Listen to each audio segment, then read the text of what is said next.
Comment bien remplir ta déclaration d'impôt en 2024? Après le live que nous avons fait avec Pierre il y a quelques jours et la vidéo d'introduction sur le sujet de la fiscalité, je te rassemble les idées essentielles dans cette vidéo. Et j'espère que tu es d'attaque parce qu'aujourd'hui, on va clôturer le chapitre fiscalité crypto 2024. Cette vidéo va se concentrer uniquement sur la déclaration fiscale et comment bien la remplir. Je n'aborderai pas la fiscalité du régime professionnel, uniquement la fiscalité du régime particulier. Avant de vraiment démarrer cette vidéo, je tiens à apporter quelques précisions. Je ne vais pas revenir en détail sur la fiscalité crypto, tout simplement parce que je l'ai fait dans les vidéos précédentes sorties il y a à peine quelques jours. Tu y retrouveras toutes les nouveautés, les obligations et les grandes lignes de la fiscalité crypto 2024. Comme je te le disais, j'ai eu le privilège de recevoir Pierre Morisot, expert en fiscalité et fondateur de Waltio. Pierre est revenu sur les éléments essentiels de la déclaration fiscale, puis il a répondu à quelques questions très pertinentes. Je te pose les liens de ces deux vidéos dans la description de cette même vidéo aujourd'hui. Une dernière chose et on s'y met, je ne suis pas fiscaliste et si jamais tu as des doutes, si jamais tu ne sais pas trop comment ça fonctionne, tu peux toujours écrire directement aux impôts ou contacter des avocats fiscalistes spécialisés comme ceux de Waltio. Tu peux tout de même me poser quelques questions en commentaire de cette vidéo ou rejoindre le Telegram Objectif Lune parce que pour les questions les plus simples, pour la plupart des questions, celles qui reviennent assez souvent, je suis sûr qu'on trouvera une réponse. Si tu ne me connais pas encore, je te souhaite la bienvenue sur cette chaîne. Je suis Sylvain et j'anime Objectif Lune depuis 2020. Si tu as l'intention de rester, je t'en remercie. Tu peux liker cette vidéo, ça fait plaisir et tu peux aussi t'abonner. C'est par ici pour ne rater aucun de mes futurs contenus. Brièvement, je vais revenir tout de même sur quelques généralités. Tout d'abord, on déclare nos impôts de l'année passée. C'est-à-dire qu'au moment où je tourne cette vidéo, au mois de mai 2024, tu vas déclarer tes impôts sur tes revenus du 1er janvier 2023 au 31 décembre 2023. Concernant tes dates de déclaration, ton formulaire papier doit être expédié avant le 20 mai 2024. Si tu fais partie des départements 1 à 19, tu as jusqu'au 23 mai minuit pour envoyer ta déclaration par internet. Jusqu'au 30 mai si tu fais partie des départements 20 à 54 et jusqu'au 6 juin si tu fais partie des départements 55 à 976. Allez, on rentre dans le vif du sujet. Tu as deux choses à déclarer. Tout d'abord, tes comptes à l'étranger. Et là, je veux te parler de tes plateformes crypto comme Binance, Bybit ou BitGet. Ça, tu le déclares dans le formulaire 3916, 3916 bis. C'est une annexe spécifiquement dédiée à cette déclaration-là. Ça concerne aussi tes comptes bancaires à l'étranger type Revolut ou Wise par exemple. Tu dois déclarer tes comptes ouverts en 2023. Alors quand je dis ouverts, ça ne veut pas dire que tu les as ouverts en 2023, mais ils étaient encore là. D'ailleurs, si tu clôtures un compte en 2023, tu dois aussi le déclarer et mentionner ta date de clôture. En fait, tu dois déclarer tous tes comptes à l'étranger que tu avais en 2023, que tu les aies utilisés ou non. Qu'il y ait des cryptos dessus ou qu'il n'y en ait pas, c'est exactement la même chose. Tu ne vas pas donner tes montants, simplement tu déclares au fisc l'existence de ces comptes-là. En revanche, tu n'as pas obligation de déclarer tes wallets comme Ledger ou Metamask, SafePal ou autre. Une information qui peut avoir son importance.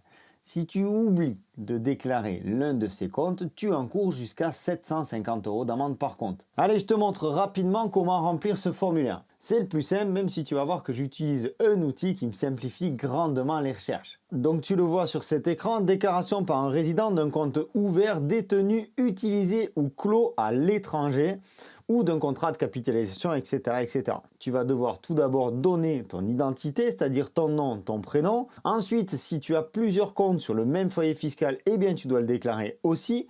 Si tu as des comptes au nom d'une entreprise qui t'appartient, c'est exactement la même chose. Et ici, dans le volet numéro 2, la nature du compte. Eh bien là, tu vas choisir un compte d'actifs numériques. Et donc, tu vois qu'il te faut switcher directement au cadre numéro 4 et 5. Informations relatives au compte d'actifs numériques ouverts, détenus ou utilisés ou clos à l'étranger. Là, tu devras mettre le numéro d'identifiant du compte, soit le numéro de compte, soit l'adresse mail ayant servi à l'ouverture de ce compte. Tu dois renseigner la date d'ouverture et éventuellement la date de clôture. Ensuite, tu vas devoir renseigner si c'est un compte PSAN. Tu vas voir, il y a un code. Là, on te dit d'aller voir dans la liste numéro 3. Donc, on descend, c'est expliqué dans le 3 ici. Tu vois que ici tu as une liste d'exchanges qui sont précodifiés. Donc c'est le 001 pour Binance, c'est le 024 pour MEX par exemple, et c'est le 016 pour Gate.io. Bien entendu, ils ne figurent pas tous dans cette liste. Donc si jamais tu n'as pas de code, eh bien tu remplis tout simplement le nom. Et là, il va falloir que tu trouves l'adresse de ce compte-là. Alors, soit tu peux parcourir Internet, soit tu peux le demander au support de l'exchange en question, ou alors tu viens ici utiliser Waltio, et tu te rends ici dans la partie nécessaire pour déclarer mes comptes à l'étranger, tu fais voir, et si tu as bien rempli Waltio, si tu as bien renseigné Waltio en lui disant que tu avais utilisé Binance par exemple, tu vas avoir ici l'adresse de Binance avec toutes les informations à simplement recopier sur ton formulaire. Alors quand on est avec Binance, c'est relativement simple, mais quand on a beaucoup d'exchanges, ça simplifie grandement les choses. Et là, tu pourrais t'arrêter ici si tu n'as pas fait de session à titre onéreux. Et là, je vais te parler de la deuxième chose que tu as à déclarer, tes sessions à titre onéreux. Et ça, tu vas le déclarer dans le formulaire 2086. Qu'est-ce que c'est que des sessions à titre onéreux? C'est quand tu échanges ta crypto contre autre chose que la crypto, que ce soit un bien, un service, que ce soit des euros ou du dollar. Toutes ces informations, je te les ai rassemblées dans un guide fiscal dont tu trouveras le lien de téléchargement en description de cette vidéo. Alors comment remplir ce formulaire 2086? Je te le dis très sincèrement, c'est quasi impossible de le faire tout seul. Sauf si tu as fait 2 transactions dans l'année ou peut-être même 3. Je t'explique quand même comment ça fonctionne. Il va te falloir connaître ce que tu as investi en crypto. Peu importe que ce soit en 2023 ou avant, il faut le montant que tu as investi en crypto, ce que tu as pris de ton compte bancaire pour acheter de la crypto. Pareil si tu as ajouté ou retiré de la crypto à un certain moment, ça va venir modifier ton capital investi en crypto. On appelle ça le prix total d'acquisition net. Ensuite, pour chaque opération, il te faut connaître le prix de cession, ça c'est plutôt facile, la date de cession et en principe tu dois savoir où tu peux retrouver facilement combien tu as vendu de crypto ou combien tu as échangé ou ce que tu as payé, combien ça t'a coûté. Ça, jusque-là, ça reste relativement facile. Là où ça devient plus compliqué, c'est qu'il te faut connaître la valeur totale de ton portefeuille à l'instant T où tu as fait la cession d'actifs numériques contre un bien, un service ou contre des euros ou des dollars. Oui, exactement le jour, l'instant, on va dire à la minute près, tu dois renseigner combien tout ton portefeuille crypto valait à ce moment-là. Ça veut dire que soit tu es super organisé et quand tu as échangé ta crypto contre un bien ou un service ou contre des euros, tu as fait le total de tous tes portefeuilles et tu as noté ça. Ou alors, il va falloir que tu retrouves toutes les cryptos que tu avais à ce moment-là, quelle était la valeur de chacune pour ensuite faire un total, calculer la valeur totale de ton portefeuille. Et là, on ne parle pas simplement de Binance, Bybit ou autres, parce qu'on sait que ces plateformes-là te fournissent des rapports fiscaux. Mais tu vas devoir additionner déjà toutes ces plateformes, mais aussi tous tes portefeuilles crypto, y compris cette fois-ci MetaMask, Ledger, SafePal et compagnie. Donc soyons honnêtes, si tu fais quelques transactions dans l'année, il y a 99 chances sur 100 que tu n'y arrives pas tout seul. Remontez l'historique de toutes les transactions, allez sur CoinGecko ou CoinMarketCap pour chercher la valeur de chaque crypto à l'instant T.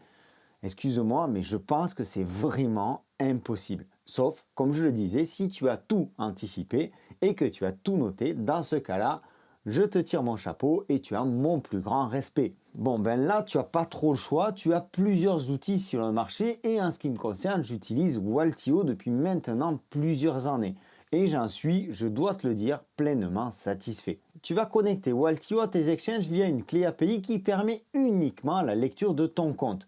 Tu vas aussi connecter tous tes wallets, tu appuies sur un bouton et tout seul comme un grand, il va absolument tout scanner. Il va faire des correspondances entre tes différentes opérations. Certes, parfois, il va falloir que tu l'aides à identifier certaines transactions, notamment si tu as subi des pertes ou si tu as été victime de hacking. Tu vois ici sur cette simulation combien j'ai gagné en termes d'opérations fiscalisables et quel serait mon montant d'impôt si j'avais à le déclarer. Alors je n'ai pas encore fini tous les calculs mais j'ai pris de l'avance pour faire cette vidéo là. C'est très simple, je n'ai absolument aucune opération qui soit fiscalisable en 2023. C'est pour ça que j'ai écrit 0 et 0. Tu vois ici que j'ai tout de même 2484 transactions sur l'année. Comme je te le disais, j'ai pas fini de tout saisir. Ici, je pourrais, le cas échéant, télécharger mon formulaire 2086 pour le remplir en suivant exactement ce que me propose Waltio. Et ensuite, j'ai tous mes rapports fiscaux depuis 2019. J'ai un document à fournir en cas de contrôle fiscal.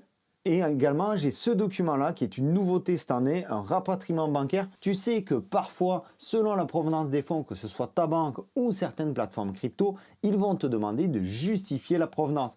Avec ça, tu es tranquille, tu envoies le document et ça devrait passer très facilement. Et la possibilité d'avoir une stratégie fiscale. Alors ça, c'est plutôt pour la fin de l'année. Ça va te permettre d'optimiser tes impôts pour payer moins d'impôts sur l'année fiscale. Et donc, comme tu déclares tes impôts entre le 1er janvier et le 31 décembre, eh bien, vers la fin de l'année, tu mets un coup d'optimisation fiscale et tu vois si tu as quelque chose à faire pour améliorer ta fiscalité. Une fois paramétré, Waltio vient largement te simplifier la vie. Alors oui, ça a un coût, mais c'est gratuit si tu fais moins de 50 transactions par an. Et si jamais Waltio t'intéresse, profite de 10% de réduction avec le code OBJECTIFLUNE10 que je te laisse en description de cette vidéo. Pour terminer, dans le formulaire 2042C, tu vas tout simplement reporter le résultat du formulaire 2090 et tu vas devoir choisir entre la flat tax et l'impôt au barème progressif, qui est une nouveauté 2024 pour l'année fiscale 2023. Sur le formulaire 2042C, tu vas déclarer tes plus ou moins values. Si tu déclares une moins-value, félicitations, tu ne vas pas payer d'impôt. D'un autre côté, tu ne vas pas pouvoir reporter ta moins-value non plus. Là aussi, avec Waltio, tu vas pouvoir faire une simulation pour choisir au mieux entre flat tax ou barème progressif. Sache que là aussi, Waltio va pouvoir t'aider à faire une simulation. Pour cela, il faudra simplement que tu ajoutes de l'autre côté tes revenus plus classiques, on va dire comme tes salaires par exemple.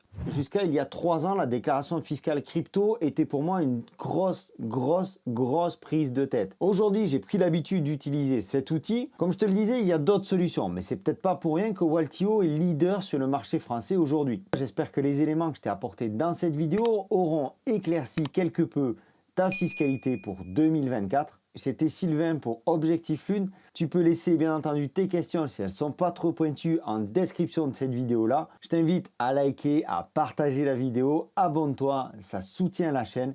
Je te souhaite une excellente continuation et je te dis à très bientôt dans une autre vidéo. Ciao!